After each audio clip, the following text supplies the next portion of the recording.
ഈ വീഡിയോയിൽ നിങ്ങൾക്ക് കാണാം ടാക്സി വരുന്നത് വളരെ റോഡ് സൈഡിൽ തന്നെയാണ്. ഓക്കെ, അവിടെ പോയി സംസാരിച്ച് പോയപ്പോൾ ഇവിടെ കണ്ടോ, ആദ്യം കണ്ടോ, ഇവനാണ് ടാക്സിക്കാരനാണ് ആദ്യം കൈ വെച്ചത്. ഒരാൾ കൈ വെക്കുമ്പോൾ ഒന്നും മിണ്ടാതെ എന്നെ തിരിച്ചു പോകുന്നു വിചാരിച്ചു ടാക്സിക്കാരൻ. ഓക്കെ, തിരിച്ചൊപ്പം കൊടുത്തു. ഇവിടെ വെച്ച് തീരണമായിരുന്നു. ഓക്കെ, ഇവിടെ വെച്ച് തീരണം.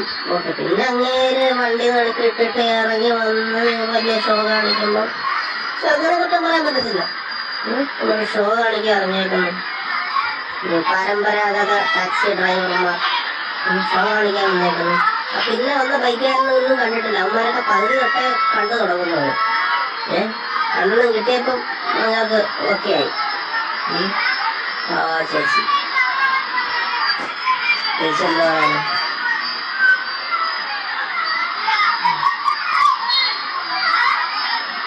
വീണ്ടും വീണ്ടും വീണ്ടും ചെല്ലുകയാണല്ലോ. മറ്റൊന്നൊന്ന് അവന്റെ കൈ പിടിക്കുന്നത്. അവനെന്തറിയാം, അവനെന്തിനാ കൈ പിടിക്കുന്നത്? അവനെന്ത് ആദ്യമായിട്ടൊന്നും കണ്ടോ? കാര്യമില്ലല്ലോ, ഇപ്പോഴല്ലേ അവൻ കണ്ടോ. പിടിച്ചോണ്ട് പോകാൻ നല്ലത്. വെറുതെ തോട്ടയിടാൻ വന്നു കഴിഞ്ഞാൽ പിള്ളേരൊന്നും വെറുതെ നിൽക്കുന്നില്ല. അതാദ്യം മനസ്സിലാക്കും. സമാധാനമായല്ലോ.